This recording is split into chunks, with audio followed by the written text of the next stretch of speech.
I'm Professor Amy Keeley, and welcome to joining me on Being Paleo, where it is my goal to help people return and understand to the ancient wisdom of the past, to be able to reject this modern construct that we live in, because it's killing our mind, bodies, and spirits. And we've been promised the world, and that everything with modern progress is going to get better.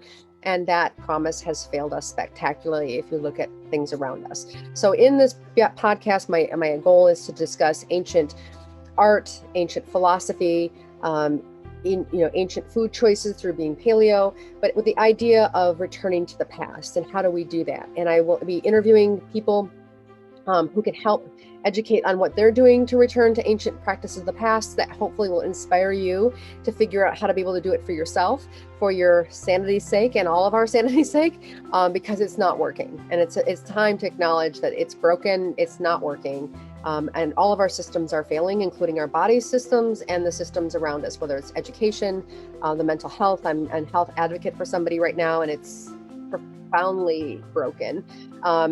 But it's how do we return to a healthier lifestyle? And the ancient peoples lived on this planet for 1 million years before we got here. And there's something that we've done that's pivoted from how they've lived their lives. And that's what I'm on my quest with my dissertation. So the video today is what I'm calling my motivational, where I talk about an ancient saying, which is the oral culture that's been passed down that many people have forgotten. And they're the things that your grandmother said.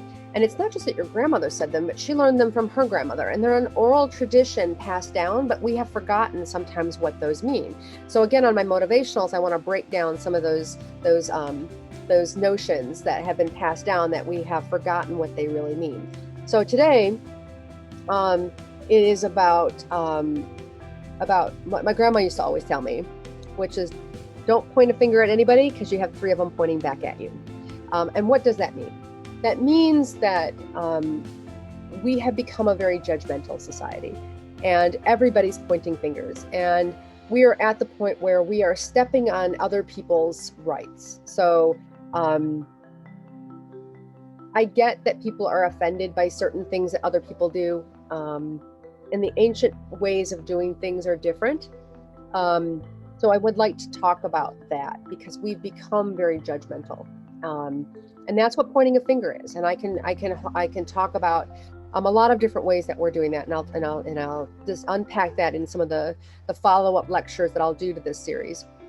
But it can be biblical because it's there as well. That's Matthew 4, or maybe I think it's 7:7. I'm not too great on that, but it's called "Judge lest you not be judged." What goes around comes around. Karma. All of those mean that when you point a finger at somebody, you have 3 of them pointing back at you. And what does that mean? So let's break it down real quick. That means that when you judge somebody, you are inherently a hypocrite, because somewhere in your life, whether you're at work and you're criticizing a millennial, I see that a lot because I do generational workforce management. I see that a lot. Oh, this millennial is blah, blah, blah, blah, blah. And oh, there's a millennial. The boomers and the Gen Xers will say that. And I'm a Gen Xer. And I look at it, I'm like, you have children. You've created this generation of millennials that don't have the ancient wisdom and skills, and they're struggling to cope with society because you kicked them out of the nest, or maybe sometimes you didn't kick them out of the nest, and they're struggling. They are profoundly struggling. But you did that for your own child, but you're going to critique somebody else's child and tell them how bad they are? That's a hypocrite. You're pointing a finger at bad parenting or a bad child in your perspective, not realizing that you raised your kid the same way. At somebody else's place of employment, your kid is acting the exact same way. So there's one example of how when you point your finger at someone, you're pointing 3 of them back at you. We also have, in culture, we now have this where we have cultures pointing at other cultures and saying, well, look at, you did this to me, or you haven't done this for me, or whatever. But within their own cultures, they have problems or movements, I should say. So for example, I am not a proponent of Me Too. And I have people who, I've done a paper that I'm going to probably publish as soon as I get my dissertation done on Coco Chanel, because as a fashion, philosopher, and I'm a fashion photographer as well. I love fashion. I realized, when I did this deep dive on her for my independent study, she's not a philosopher. I mean, she's not a feminist. She lived her life as a feminist, but she herself is not a feminist. And it becomes very clear when you actually understand how she lived her life. So, because why am I not that way? Because when this Me Too came out, everybody was pointing fingers at men, like how bad men are. Not every man is bad, number one. Number two, some of the most foul, nastiest things that have ever been said to me and to other women has come from another woman. Pointing a finger, 3 of them pointing back at you. So you have to look at the fact that when you're pointing fingers, unless you live in a perfect house where people can there's another one, can throw glass stone, don't throw stones at glass houses, and we'll talk about that one because that's got deeper ramifications. But the same thing, is that you can't point fingers at people. At some point, you have to realize that just live your life. Who cares what other people think? If someone doesn't like your gender, who cares? God bless. Or Allah bless, whatever you want to say. They shouldn't matter. There are 8 billion people on this planet. Why are you letting one person influence your life to the negative? Why do you let them get under your skin, as they say? That's another old saying. Don't let someone get under your skin. What does that mean? Does that mean physically under your skin? No. That means that they get into your mind. They get into your psyche. They start to impact who you are. When if you just reject them, as I'm telling you to reject the modern life, just reject what they have to say and go, okay, have a nice day. You're not going to change them. And again, all these movements trying to change people, that's why you don't have full support of your movement, is because you're hypocrites, because you don't live your life that way. And I've seen a lot of celebrities, for example, who are in the Me Too movement, who come out and will bash other women. What's her name from Will and Grace? She's a fine one. She'll go out and bash other women while say I'm part of the Me Too. Well, if you're part of Me Too, then that means supporting other women. That means that you can't be harshly critical of them. They are allowed to live their life. That's the whole feminist movement, is that it gives a woman the choice to live their life the way they want it. So you can't be critical of how they choose to live their life. So if they want to be a stay-at-home 1950s style mom, God bless, let them do it. Don't be critical of that lifestyle. And that's what's so preposterous about the feminist movement. It was to give women choice. And now you've got women who have their own agenda of what they think women should be like. And it's not the domesticated diva. And they're harshly critical of it. But then you're going to criticize men for wanting to keep women in those roles, when maybe it's not men keeping in those roles. Maybe it's women feel comfortable in those roles. But you're looking down into it, judging it without really understanding that she's chosen it, either consciously or unconsciously. So better to just maybe try to influence or understand first of all, before you go trying to radically change things. And I have that in my own family, where my in-laws came in and didn't understand the dynamics in my family. I was the parent in my family. I still am the parent in my family. But not understanding that has caused an irreparable rift. I will never speak to certain family members again. In fact, I refer to them as my siblings. They're not even, I don't even call them like the more familial name of brother or sister, because I don't feel that way anymore towards them anymore. My sister-in-laws have done that. So the answer is that if you don't start to come in and ask questions, observe, watch an individual unique situation, then you are not in the position to judge anybody. Live your life the way you want to live it. Let other people live their lives the way they want to live it.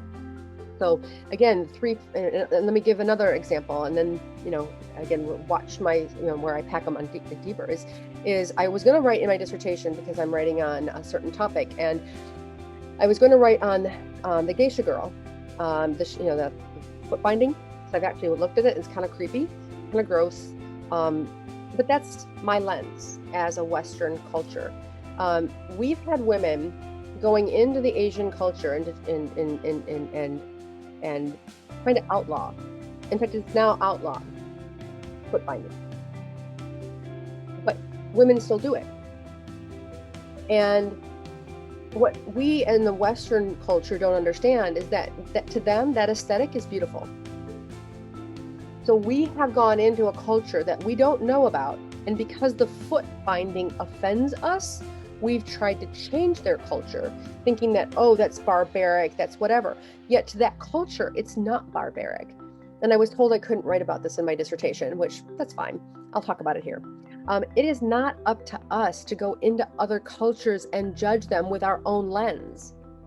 Whether it's democracy or whether it's foot binding, if they find it beautiful or they like it, or they're not willing to do what it takes to overturn it, it is not our responsibility to help them. We can give them knowledge, we can give them support if they ask us for it, but it is not our role to go in there and tell them to change it. For example, when we went into India, one of the most oldest cultures that are out there, ancient culture, they only knew that they were poor because we told them they were poor. We walk in there like, oh, you live like that? Their floors? Oh my God. Bugs and they didn't know that. They've been living like that for 40,000 years. And we come in our enlightened 250,000 or 250 years in the United States, looking down on everybody saying, oh my gosh, you have, hello people. I tell my students this all the time. When our ancestors floated across the Atlantic Ocean, or however they got here, they didn't hop off the boat and say, where's the Motel 6? They didn't have a Motel 6. They stayed in tents that had dirt floors. They built log cabins that had dirt floors. And we've only evolved into having cement floors and tile floors and whatnot from, like even the ancient Romans had those kind of mosaic floors. But it didn't happen when you're starting a new culture. So we would have to go back and judge our own ancestors as being less than. But the answer is that they lived a fulfilled life on a dirt floor. They didn't die. Modern man would say, oh, they only lived 40 years. Well, we're living 70 years, 80 years, 100 years in toxic environments. Literally, poisonous environments. Our water supply has now been modified negatively. They've now found microplastics in our bloodstreams. What?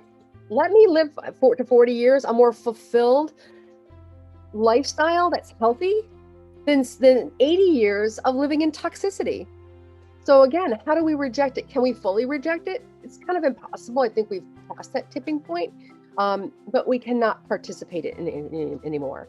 And the answer is to reject it. And is that tough? Yes. You have to make some really tough choices. But again, the first is to begin to unpack and stop judging people. Live your own life. Worry about your own life. You'll find you're much happier if you don't care what somebody else is doing and you're just living your authentic self. However that may be, if that's being heterosexual, homosexual, bisexual, binary, however you want to live it. Gertrude Stein, it's very clear from the images of Gertrude Stein, because I'm told that I'm the sexy Gertrude Stein, and I couldn't figure out, why would you say that? And I saw a picture, I'm like, oh, okay, now I understand why. But I do that. I inspire artists. I give them ideas. I kind of give them different directions to think about. I like doing that. I like help shaping minds and inspiring people to be better. But I don't tell them what to do. I give them ideas and suggestions, but they're coming to me, asking me for my advice, and then I give it. But I don't go to them and say necessarily, oh, hey, listen, this is what you should be doing. This is why you're a screw up. I just don't do it, because you could look at my life and go, well, you're not where you want to be. Well, no, I'm not. I'm on a journey and a path myself. And I've gone all these little roadblocks that I've realized that I had to do them to get to where I'm at today. I can't teach in the educational system because it's broken. Will I teach there again? Maybe, but I have to think about how I do it differently so that I can inspire other people. I don't want to go into business. It's broken.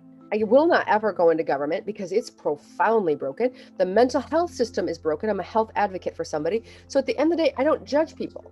I live my life. I have my comments like anybody else, but I'm not going to force feed somebody else a philosophy that's not what they need. I will help and inspire people to get to where they want to go, but they have to know where they want to go. And they have to be able to do the work to get there. My job is just to help keep people inspired. But the first one by today is don't judge people. You can observe people all day long and make a little mental comment, but don't go in there and judge them. It's not right. It's not right to look down on people. Again, You have three of them pointing back at you when you do that. So always keep that in mind. Never point at people with your lens and your judgment, because you have your own flaws as well. So anyhow, thanks for joining me today. Make sure to subscribe down below and click the bell to get more more of my my podcasts and videos. Again, my idea is to have these little motivationals to give you a bigger topic to think about, and then to have these lecture series where I unpack them so that you can take what I'm teaching you in theory and learn how to be able to apply it in practical application. But thank you very much for joining me on this return to a healthier lifestyle, and have a nice day being paleo.